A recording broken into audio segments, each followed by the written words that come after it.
Ivy first training with NX LED. Taka in Akari training. Jolina napaiyak kay Idol. Best Libero balik PVL. Pero bago yan, kung mo na mag-subscribe, pick yung notification bell para update kayo dito sa ating channel.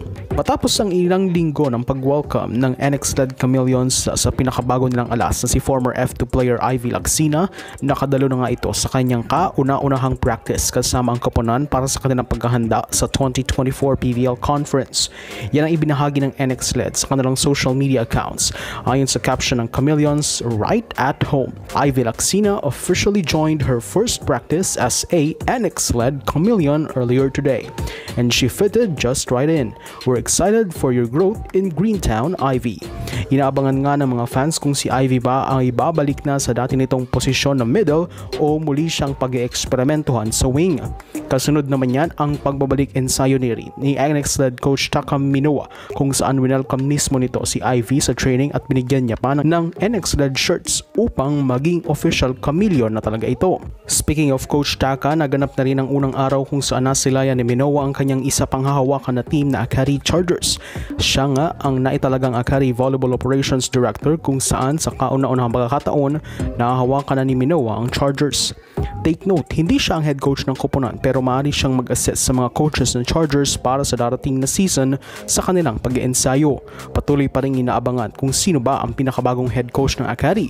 Ngunit ayon sa ating nakakalap na impormasyon, miso lang may head coach na ang Chargers, pero nakatakda pa lang nila itong i-anunsyo sa publiko. From Akari, dubako naman tayo sa pinakabagong alas ng Team Farm Fresh Foxies na si Jolina De La Cruz. Patapos kasi ang pasabog na pagpirma nito sa Team Farm Fresh Foxies na gumulat sa lahat nitong weekend, naging emotional naman si De La Cruz sa kumakalat na TikTok video niya kung saan napapaiyak ito. Mula sa masayang pag-welcome sa Foxies, nabalot naman ng luha si Jolina matapos niyang ibahagi ang mensahe sa kanya ng kanyang biggest idol na si Cherry Tigo star Ara Galang. Kinongratulate kasi ni Galang si Jolina through PM sa pagkakapirma nito sa Farm Fresh.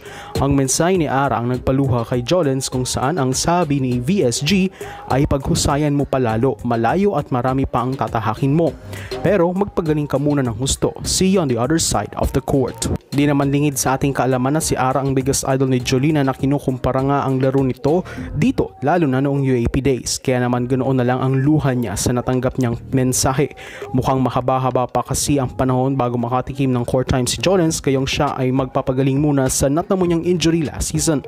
Hinihiling naman ni Jolens na sana someday ay muli niyang makateammate si Aras na kanyang idolo. At panghuli, may magbabalik PVL. Yes, magbabalik PVL na ang isa sa most awarded NCAA libero na si former San Sebastian Stags Alaysa Eroa. Siya ang pinakabagong player na nakuha ng Team Galleries Tower High Risers. Muling makakasama ni Eroa sa team ang dati niyang ka-teammate sa PLDT na si Shola Alvarez, kung saan napasailalim sila ni legendary coach Roger Gorayev.